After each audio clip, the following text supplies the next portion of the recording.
देखो यहाँ पर अब हम क्या देख रहे हैं, हम देखेंगे अब relationship between A R M R, है ना। लेकिन ध्यान रखना है, देखो हम जब रिवेन्यू के बीच के केस में रिलेशनशिप देखेंगे तो यहाँ पर प्राइस का रोल है ना।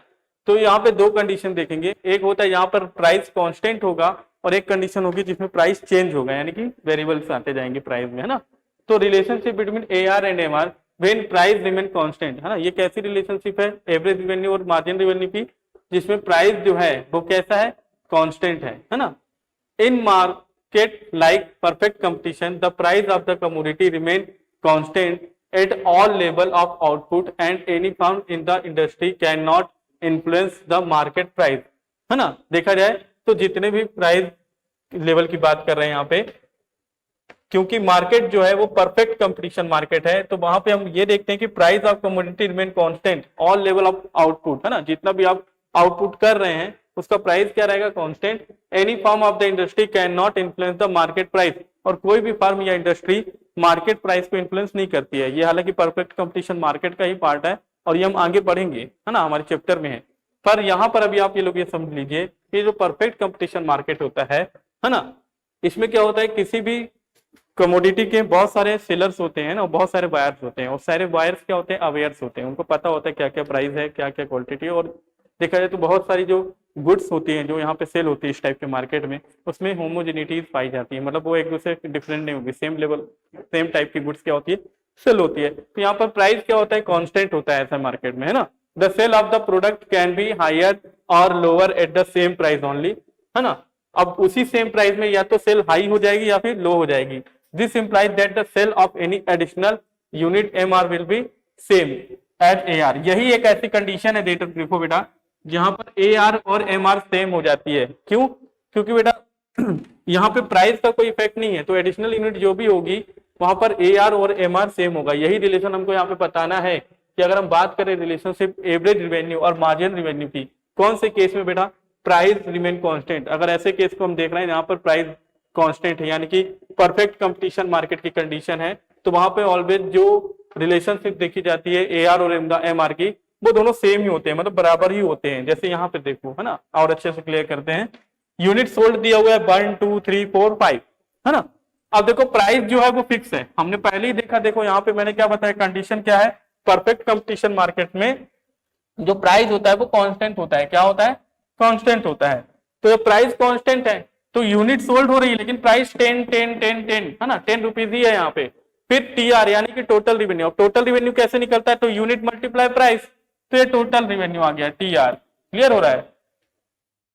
ठीक है।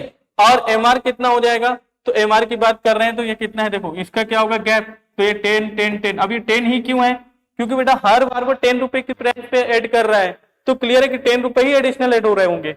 तो यहाँ पर एम आर जो है वो 10 10 सेम ही रहेगा, 10 ही आएगा एम आर, है ना। और ये टी आर है।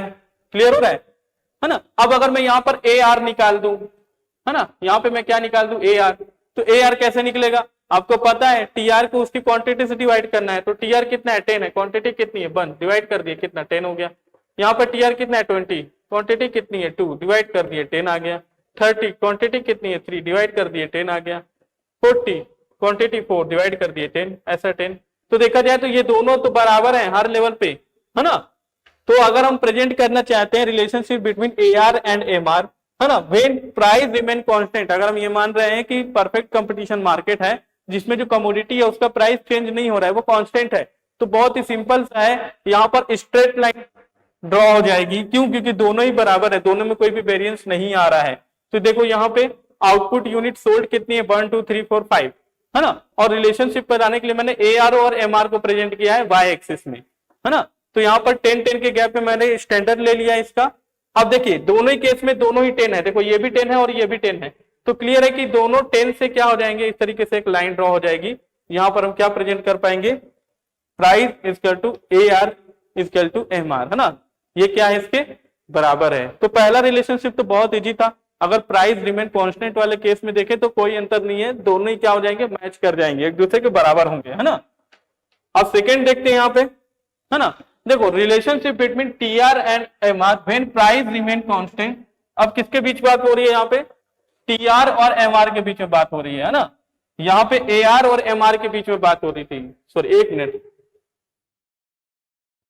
हाँ टीआर और इसके पहले वाले में सॉरी है ना, इसमें एआर और एमआर के बीच में हमने देखा था, अब हम देखेंगे टीआर के बीच में और एमआर के बीच में। तो क्या रिलेशनशिप आएगी, देखो इन मार्केट लाइक, फिर वही प्राइस रिमेन कांस्टेंट मतलब परफेक्ट कंपटीशन मार्केट आया। The price of the commodity remains constant at all level of output, any firm in the industry can not influence it, है ना, ध्यान रखना है।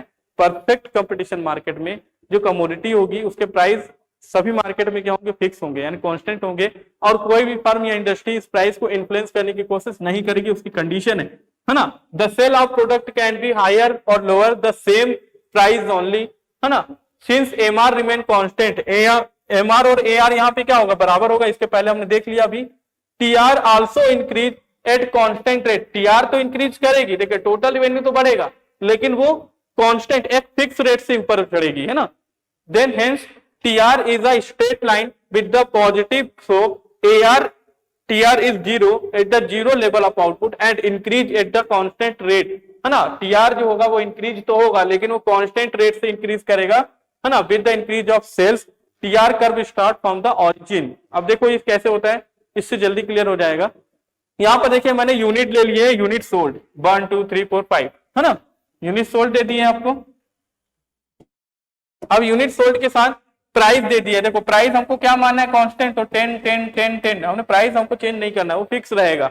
अब टोटल रिवेन्यू जो है वो क्या हो रहा है, कैसे निकालते हैं टोटल रिवेन्यू, तो इसको मल्टीप्लाई कीजिए 1 से 10 तो 10, 2 से 10 20, ऐसे 30 40 50, है ना। एमआर कैसे निकलता है, तो टोटल रिवेन्यू में एडिशनल यूनिट के ऐड होने का जो डिफरेंस है, तो ये पहले 10 था 2 हुआ तो 20 और 10 का गैप कितना है 10 10 10, यानी कि यहाँ पर अगर देखें आप एमआर जो है वो स्ट्रेट लाइन कर्व से जाएगा, क्यों, क्योंकि उसमें कोई चेंजेस नहीं है सेम प्राइस लेवल पे।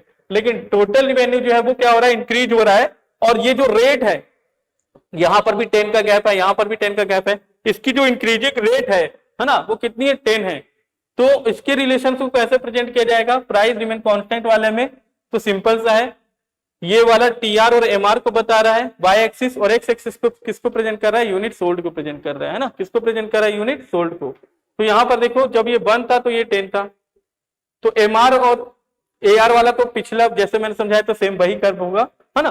फर्क यहाँ पे ये है कि टीआर जो है वो इंक्रीज कर रहा है, 1 के साथ कितना हुआ 10 फिर 20, तो इस तरीके से टीआर कर्व क्या हो रहा है, वो इंक्रीज हो रहा है, लेकिन इसकी जो रेट है वो क्या है, फिक्स रेट से इंक्रीज हो रहा है, 10 10 10 ही इंक्रीज कर रहा है यहाँ पे।